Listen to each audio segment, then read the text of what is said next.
সবাইকে অনেক অনেক শুভেচ্ছা জানিয়ে শুরু করছি আমাদের আজকের গুরুত্বপূর্ণ ক্লাস। আজকে আমরা এই সিটেট বাংলা প্রিভিয়াস ইয়ারের একটা কোয়েশ্চেন নিয়ে আমরা আজকে ডিসকাস করব। তো দেখুন, আজকের এই গুরুত্বপূর্ণ ক্লাসে আমাদের প্রথম প্রশ্ন কি বলছে, শিশুর মধ্যে তার মাতৃভাষার বিকাশ বা উন্নয়নকে সাধারণভাবে শিশুটির কি হিসাবে মনে করা হয়। শিশুর মধ্যে তার মাতৃভাষার যদি বিকাশ বা উন্নয়ন সাধারণভাবে বিকাশ হয়, সাধারণভাবে যে শিশুর মধ্যে তার মাতৃভাষার বিকাশ হয় বা উন্নয়ন হয়, এটাকে আমরা কি বলি? মানে অটোমেটিক্যালি যেটা হয়, তো অটোমেটিক্যালি যেটা হয় এটাকে আমরা কি বলি? ল্যাঙ্গুয়েজ অ্যাকুইজিশন বলি না? স্বয়ংক্রিয়ভাবে যেটা মাতৃভাষার বিকাশ তার মধ্যে হয়, স্বাভাবিকভাবে হয়, সাধারণভাবে হয়, এটাকে আমরা বলি ল্যাঙ্গুয়েজ অ্যাকুইজিশন। তো কারেক্ট আনসার হচ্ছে অপশন নাম্বার 4। একজন সক্রিয় শ্রোতা অবিলম্বে বুঝতে পারে যে, একজন অ্যাক্টিভ লিসেনার সে খুব তাড়াতাড়ি বুঝতে পারে যে বক্তা কি বলার চেষ্টা করছে, বক্তা কি বলতে চাইছে, অপর ব্যক্তি কি বলছে, বক্তা যা বলছে তার পিছনে যুক্তি কি। তো অ্যাক্টিভ লিসেনার বক্তা যা বলছে তার পিছনে যুক্তি কি, এটা কিন্তু সে খুব ভালোভাবে বুঝতে পারে। Clear sir? তো এবার দেখব পরবর্তী প্রশ্ন। ক্লাসে কবিতা শেখাতে গিয়ে শিক্ষিকা প্রথমে কবিতাটি পড়লেন। একজন শিক্ষিকা, তিনি ক্লাসে কবিতা শেখাতে যাচ্ছেন। কবিতা শেখাতে গিয়ে তিনি প্রথমে কবিতাটা পড়লেন, তারপর শিক্ষার্থীদের দলগত কার্যে বা গ্রুপ ওয়ার্কে নিযুক্ত করলেন। একটি দল কবিতাটির ভারবস্তু লিখল, অন্য দল কবিতার প্রধান চরিত্রটিকে বর্ণনা করার জন্য চিত্র অঙ্কন করলো। এরপরেও একটি দল কবিতার সারসংক্ষেপ লিখল। এই যে অ্যাক্টিভিটি, এটাকে কি বলা হবে? প্রথমে তিনি কি করলেন? কবিতাটা পড়লেন, তারপর তিনি একদিকে দলগত কাজ দিলেন, একদিকে কবিতার ভারবস্তু বা থিম লিখতে দিলেন। অন্য দলকে আপনি দিলেন, আরও কিছু ছাত্রদের দিলেন যে তোমরা এই কবিতার চরিত্রটা বর্ণনা করে দাও, অর্থাৎ তোমরা রোল প্লে করো। আরও কিছু দলকে দিলেন যে তোমরা এই কবিতার সামারি লিখো। এই যে অ্যাক্টিভিটি বা এই যে কার্যপ্রণালী, এটাকে আমরা কি বলতে পারি? কোয়েশ্চেন নম্বর 123, অতি গুরুত্বপূর্ণ প্রশ্ন। শুধুমাত্র শ্রেণীকক্ষে সমস্ত শিক্ষার্থীকে জড়িত করা না ভাই, প্যাডাগজির ভাষায় অনলি শুধুমাত্র যখন দেখবেন কাটবেন। সে মূল্যায়নের জন্য শিক্ষার্থীদের প্রস্তুত করা, মূল্যায়ন মানে পরীক্ষা, তো পরীক্ষার জন্য আমরা প্রস্তুত করতে সময় পড়াই না। শিক্ষার্থীদের বিক্ষেপীকরণ মানে ডিস্ট্রাক্টিং দ্য লার্নার, না আমরা বিক্ষেপীকরণ করি না। তো এটাও cancer. Correct answer option number 2। শিক্ষার্থীদের বিচিত্র সামর্থ্য এবং তাদের আগ্রহগুলিকে শ্রেণীবিভক্ত করা, অর্থাৎ যে ছাত্র যেভাবে শিখতে পারে তাকে সেইভাবে শেখানো। এটাই তো প্যাডাগজির মূল কথা, তাই না? যে ছাত্র যেভাবে শিখতে পারে তাকে আমার সেইভাবেই শেখাতে হবে।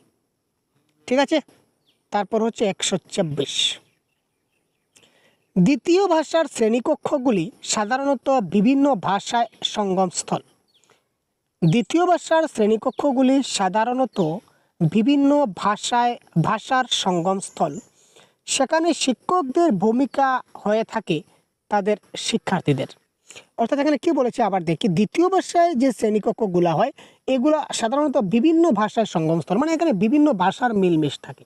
দ্বিতীয় ভাষার ক্লাসে আমরা বিভিন্ন ভাষা শেখাতে পারি।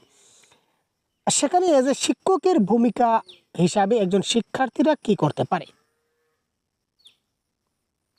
কাঙ্ক্ষিত দক্ষতা বিকাশের জন্য একটি স্বচ্ছন্দ পরিবেশ প্রদান করা, অর্থাৎ স্কিল ডেভেলপমেন্টের জন্য একটা এনভায়রনমেন্ট তৈরি করে দেওয়া। বড়িয়া বাদ ভাই, এটা কারেক্ট আনসার হতে পারে। টেক্সটের সারসংক্ষেপ প্রদান করা, শুধুমাত্র সারসংক্ষেপ প্রদান করলেও হয় না, যথেষ্ট পরিমাণে নোটস প্রদান করা। আমরা কখনো ছাত্রদেরকে নোটস প্রোভাইড করি না।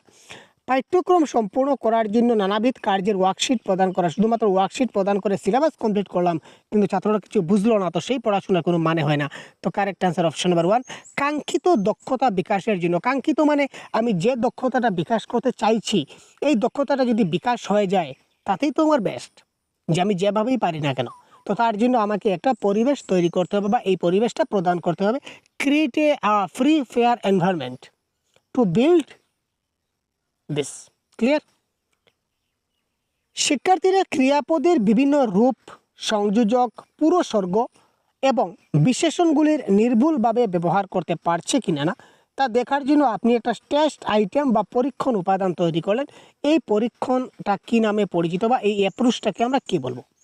শিক্ষার্থীরা যে ক্রিয়াপদ মানে টেন্স, তারপর কানেক্টর, তারপর প্রিপোজিশন, তারপর অ্যাডজেক্টিভ বা বিশেষণ, এগুলো তারা ঠিকঠাকভাবে বুঝতে পারছে কিনা না।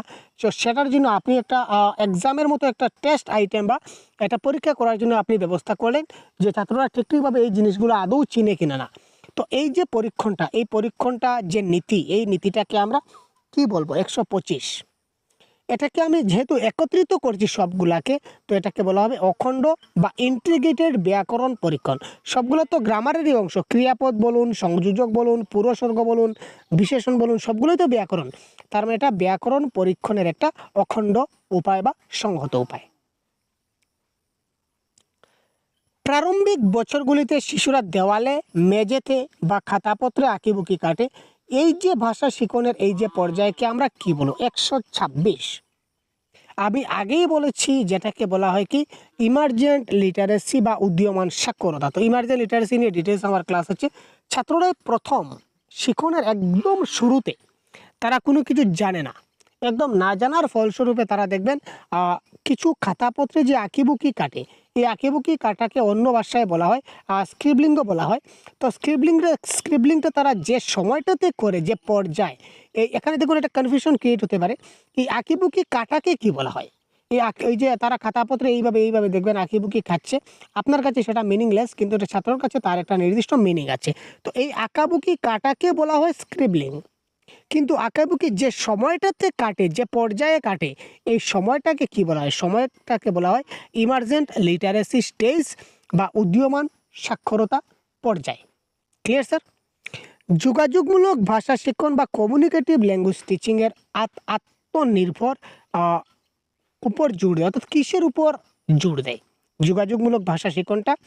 তো যোগাযোগমূলক ভাষা শিক্ষণটা 127 যদি আমরা দেখি, তাহলে এটা যেহেতু যোগাযোগ, তো যোগাযোগ আমাদের যোগাযোগের উপরে তো জোর দেবে। আজকে যোগাযোগমূলক শিক্ষণ যদি যোগাযোগে যদি ভালো মতো করতে না পারি, ভাষার মাধ্যমে যদি যোগাযোগ ভালো মতো না করতে পারি, তাহলে কমিউনিকেটিভ ল্যাঙ্গুয়েজ টিচিংটা কী করে হবে? তো ultimately option number 4 is the right answer of this question. আপনাকে আপনার ক্লাসের শিক্ষার্থীদের শিক্ষণ প্রক্রিয়ায় অ্যানেকডোটাল রেকর্ড রাখতে হবে। অ্যানেকডোটাল রেকর্ড কি, পোর্টফোলিও কি, এইগুলা নিয়ে আমি বিস্তারিত আলোচনা আমার ক্লাসে আছে, আপনারা দেখবেন কনসেপ্টের ক্লাসে। এর জন্য আপনার কি ব্যবহার করা দরকার, অর্থাৎ অ্যানেকডোটাল রেকর্ডের জন্য আপনাকে কি করতে হবে? Project technique, observation technique, oral technique না অ্যাসাইনমেন্ট টেকনিক? 128। এটা কারেক্ট আনসার হবে, এটা হচ্ছে একটা পর্যবেক্ষণ কৌশল বা অবজারভেশন টেকনিক।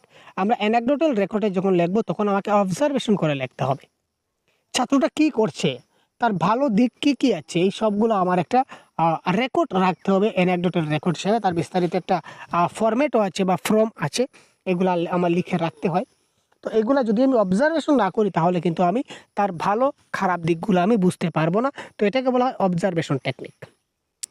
ব্যাকরণ প্রসঙ্গে নিম্নলিখিত কোন বিবৃতিটা সঠিক? ব্যাকরণের প্রসঙ্গে, গ্রামারের প্রসঙ্গে কোনটা সঠিক এটা আমাকে বলতে হবে। ব্যাকরণ নিয়মগুলি অনুসরণ করার আগে ব্যাকরণের সূত্রগুলো মুখস্থ করা উচিত না ভাই। ব্যাকরণের সূত্রগুলো মুখস্থ করা উচিত না, কারণ অনেক ব্যাকরণ আছে, অনেক সূত্র যদি আপনি মুখস্থ করে নেন তাহলে মনে থাকবে না। আর প্যাডাগজির ভাষায় মনে রাখবেন, মুখস্থ করাটাই হচ্ছে একটা নেগেটিভ। আমরা ছাত্রদেরকে মুখস্থ করাই না। বিদেশি ভাষা শিখনের ক্ষেত্রে ব্যাকরণের কোনো ভূমিকা নাই। আচ্ছা ভাই, যেমন ইংরেজি ভাষা, ইংরেজি ভাষাটা আমাদের কাছে তো একটা বিদেশি ভাষা। তো ইংরেজি শিখতে গেলে আমাদের তো গ্রামার লাগবে। গ্রামার ছাড়া কি আমরা ইংরেজি ভাষা ভালোভাবে পারবো? যে কোনো ভাষা, বাংলা ভাষারও কিন্তু গ্রামার আছে, প্রত্যেকটা ভাষার ব্যাকরণ আছে। ব্যাকরণ ছাড়া কিন্তু কোনো ভাষার অস্তিত্ব নাই বলেই বলতে পারবেন। তো এটাও ক্যান্সেল, দুটা ক্যান্সেল হয়ে গেল। ব্যাকরণ জ্ঞান বাচিক সাবলীলতা অর্জনে সাহায্য করে, এটা হতে পারে। অপশন নাম্বার 2, ব্যাকরণ হচ্ছে ভাষার একটি তন্ত্র বা পদ্ধতি। ইয়েস, ব্যাকরণ হচ্ছে গ্রামার একটা সিস্টেম।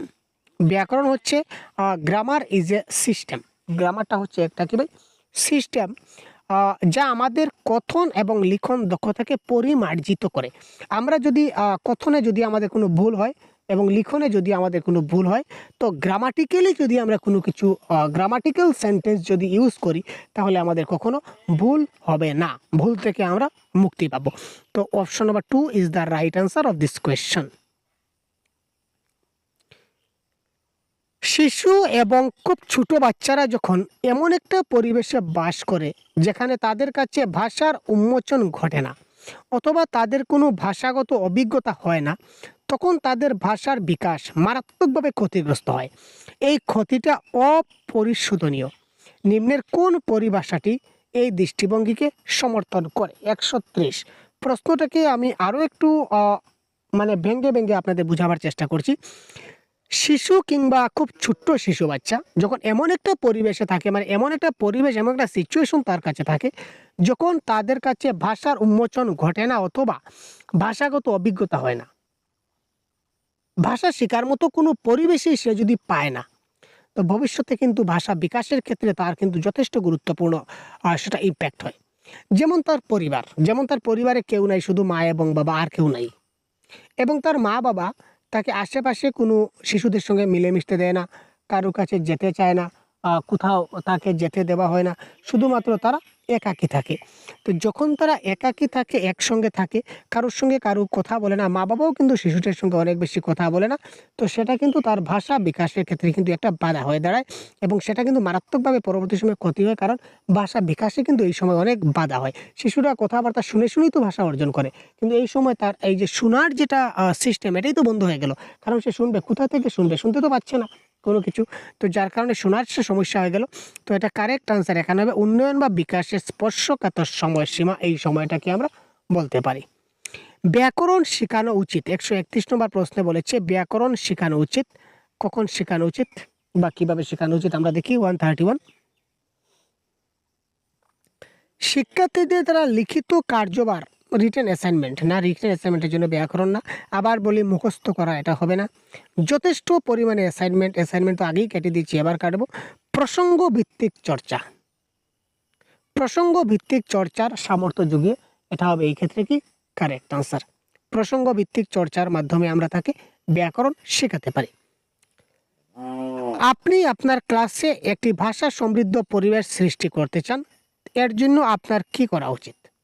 আপনি আপনার ক্লাসে একটা ভাষা সমৃদ্ধ পরিবেশ সৃষ্টি করতে চাইছেন, তার জন্য আপনাকে কি করতে হবে? 132 নম্বর প্রশ্নে বলেছে আপনার ক্লাসে একটা ল্যাঙ্গুয়েজ ল্যাব প্রয়োগ করুন। আরে ভাই, ভাষা শেখাতে গেলে ল্যাঙ্গুয়েজ ল্যাবরেটরি প্রয়োগ করতে হবে না। অভিভাবকদের ভাষাভিত্তিক ক্রিয়া বা কার্যপলি প্রণীত করা। অভিভাবকদের আমি করব, আমি যে শিক্ষক, আমি যা করব তাই ঠিক, এখানে অভিভাবক কি করবে সেটাও ক্যান্সেল। শিক্ষার্থীরা ভাষাটিকে দেখতে, লক্ষ্য করতে এবং ব্যবহার করতে পারে এমন একটা সুযোগ ব্যবহার করা। ইয়েস, শিক্ষার্থীরা যাতে ভাষাটিকে ভালো করে দেখতে পারে, লক্ষ্য করতে পারে এবং ব্যবহার করতে পারে, এর জন্য একটা সুযোগ সুবিধা, অপরচুনিটি তাকে দিতে হবে। এটা হবে এই ক্ষেত্রে কি কারেক্ট আনসার, অপশন নাম্বার 3। তো তারপরের প্রশ্নটা দেখি আমরা। দ্বিতীয় ভাষা শিখন তত্ত্বের ক্ষেত্রে অর্জন বলুন বা পর্যবেক্ষণ বলুন কিংবা ন্যাচারাল বলুন, এই যে ইনপুট দেওয়া বা ডমিনেন্ট হাইপোথেসিস দেওয়া, এইগুলা কে প্রদান করেছিলেন বা এই কথাগুলা কে বলেছিলেন? Question number 133। দ্বিতীয় ভাষার যে শিখন তত্ত্ব, এখানে অ্যাকুইজিশনের কথা, অবজারভেশনের কথা বা ন্যাচারালের কথা, ইনপুট দেওয়ার কথা বা ডমিনেন্ট হাইপোথেসিস, এই যে পরিভাষাগুলো এগুলা দিয়েছিলেন স্টিফেন ক্রাসন। মনে রাখবেন, স্টিফেন ক্রাসন কিন্তু এই কথাগুলো দিয়েছিলেন। নিম্নলিখিতগুলির মধ্যে কোনটি শ্রেণীবিভাজন বা গ্রেডিং এবং ক্রমপর্যায় বা সিকোয়েন্স নীতির সঙ্গে জড়িত? শ্রেণীবিভাজন, আমরা একটা জিনিস দেখি শ্রেণীবিভাজন সঙ্গে কোনটা জড়িত রয়েছে। 134। শ্রেণীবিভাজন মানে শ্রেণীবিভাজন, আর কি ভাই, ক্লিয়ার প্রশ্ন এখানে। আর দেখুন, ডাইরেক্ট প্রশ্নের মধ্যে কিন্তু উত্তরটা আমাদের লুকিয়ে আছে, আমাদের আর খোঁজাখুঁজি করতে হচ্ছে না। 135।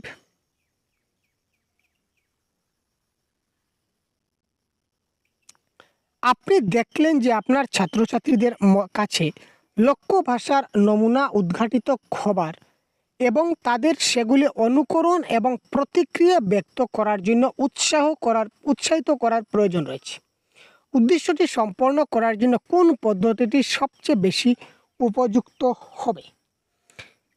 ছাত্রছাত্রীদের কাছে লক্ষ্য ভাষার নমুনা উদ্ঘটিত করতে হবে। টার্গেট ল্যাঙ্গুয়েজ আমি শেখাতে চাই, তো টার্গেট ল্যাঙ্গুয়েজটা শেখাতে গেলে তাকে আমার অনেক উৎসাহিত করতে হবে। তো উৎসাহিত করার জন্য আমি কোন পদ্ধতিটা ব্যবহার করব? যোগাযোগমূলক পদ্ধতি, তারপর শ্রাব্যভাষিক। তো এটা কারেক্ট অ্যান্সার, মনে রাখবেন, এটা হবে অডিও লিঙ্গুয়াল মেথড। এবার আমি যাই প্যাসেজের ক্ষেত্রে। তো এখানে প্যাসেজ আছে, তো দুটা প্যাসেজ, তো প্যাসেজগুলো আমি পড়বো এবং প্যাসেজ থেকে কারেক্ট আনসারগুলো বের করব আপনাদের সামনে। তো সুতরাং আপনারা সাথে থাকুন এবং প্যাসেজ থেকে কি করে আনসার করতে হয় এগুলো তো আপনারা শিখে নেবেন। নিম্নে প্রদত্ত আলকা পরিবেশনের পর্যায়গুলির সঠিক ক্রম কোনটি? প্রথম প্যাসেজের প্রথম প্রশ্ন দেখুন কি বলেছে। নিম্নে প্রদত্ত আলকা পরিবেশনের পর্যায়গুলির সঠিক ক্রম কোনটি?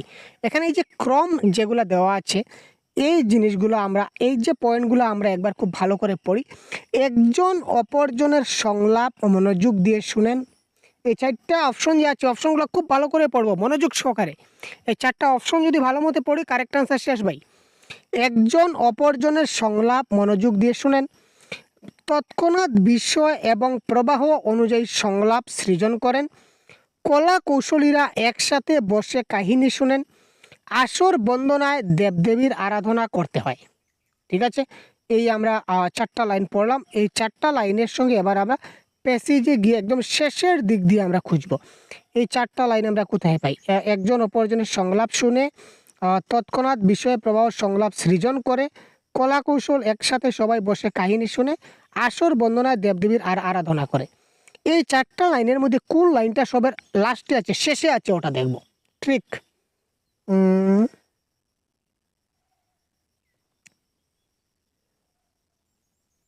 আসর বন্দনায় দেবদেবীর আরাধনা করতে হয়।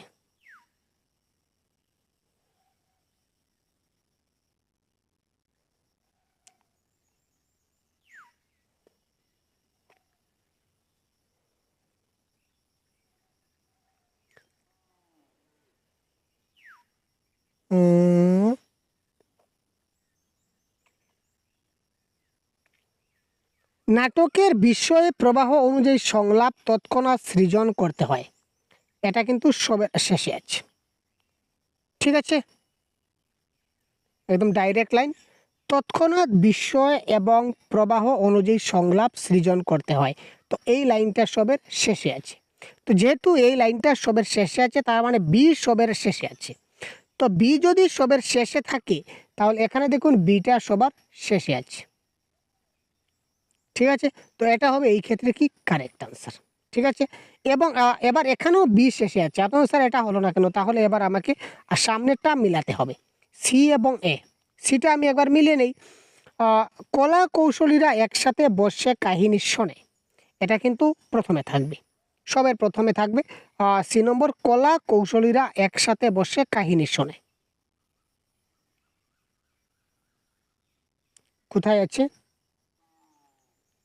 কলা কৌশলীরা সবাই একসঙ্গে বসে কাহিনী শুনে, এটা আমি একবার এখান থেকে একটু খোঁজার চেষ্টা করে নেব। এই দেখুন প্যাসেজের প্রথম দিকে, তার আগে কিন্তু আর কোনো লাইন নেই, এটাও আমি যেটা দেখতে পেলাম। তারা প্রথমে সকলে একসঙ্গে বসে কাহিনীটা শুনে নেয়।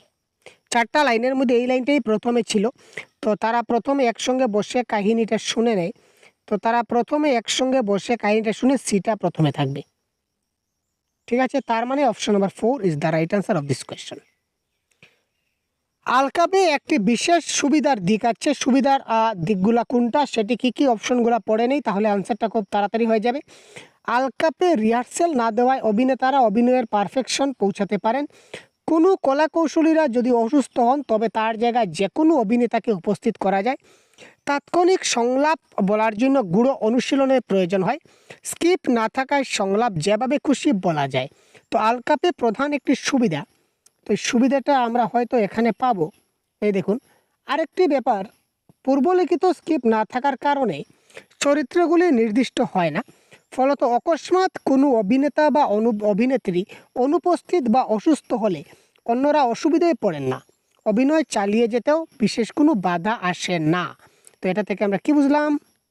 আমরা বুঝলাম যে কোনো কলা কৌশলীরা যদি অসুস্থ হয় তাহলে তার জায়গায় যে কোনো অভিনেতাকে উপস্থিত করা যায়। Option number 2 is the right answer. তদ অনুযায়ী এটা কোন পদ? তদ অনুযায়ী এটা কোন পদ? Question number 38। এটা একটা বিশেষণ পদ as per Bengali grammar form. পূর্বলিখিত স্ক্রিপ্ট না থাকার কারণে চরিত্রগুলি নির্দিষ্ট হয় না, এই বাক্যটিতে যদি আমরা হাবোধক বাক্যে পরিণত করি তাহলে কি দাঁড়াবে? Question number 39।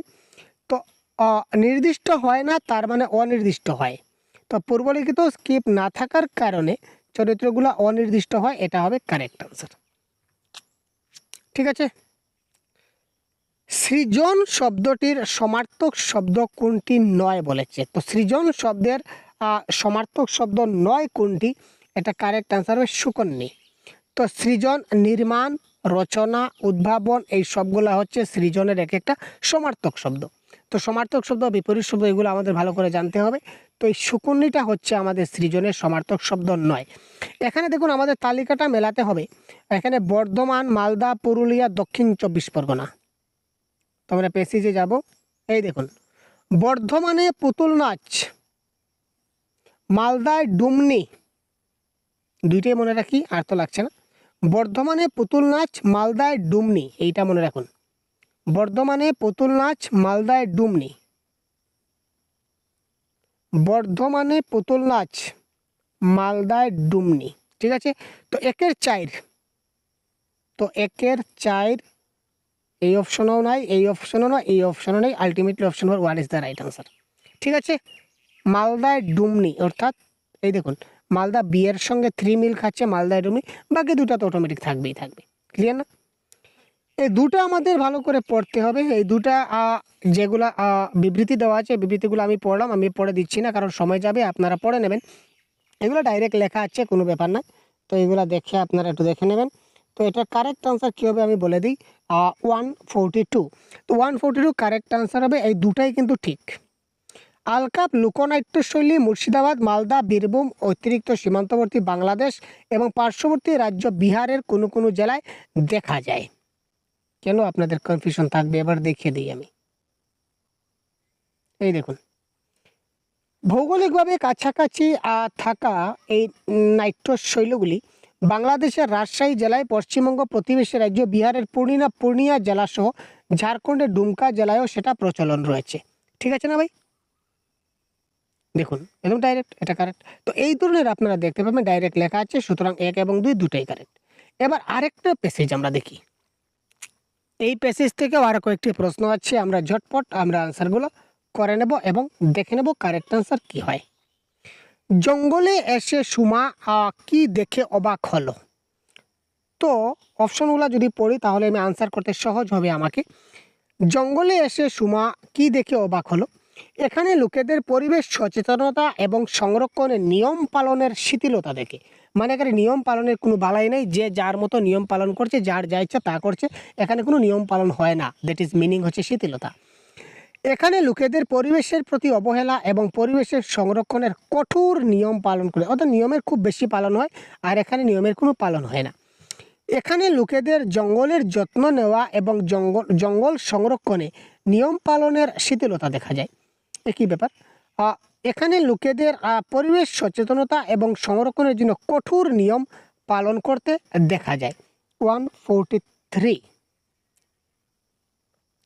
এখানে আমরা দেখি তো, এই দেখুন, এই দেখুন, সুমা দৃশ্য শব্দ গন্ধ গিলে নিচ্ছিন্ন গগ্রাসে, চ্যাপ্টা কালচে হওয়ার মতো ঝিরঝিরি নদী, কোথাও কোনো আবর্জনা, কোনো প্লাস্টিকের ঠোঙ্গা নাই, এমনকি প্রবেশ পথে কেউ যদি জলের বোতল নিয়েও জঙ্গলে ঢুকে সেটা রেজিস্ট্রারিতে লিখতে হয় এবং ফেরার সময় দেখাতে হয় যে বোতল নিয়ে আসছে কিনা না। অর্থাৎ কোনো কিছুই জঙ্গলে ফেলে আসা যাবে না। জঙ্গলের পরিবেশকে সুরক্ষিত করার জন্য বা সুন্দর রাখার জন্য এটা কঠোর নিয়ম এখানে মানা হচ্ছে। তো এটার কারেক্ট আনসার কী হবে দেখুন, এখানে লোকেদের পরিবেশ সচেতনতা এবং সংরক্ষণের জন্য কঠোর নিয়ম পালন করতে দেখে সুমা অবাক হয়ে যায়। বোঝা গেল? Clear point?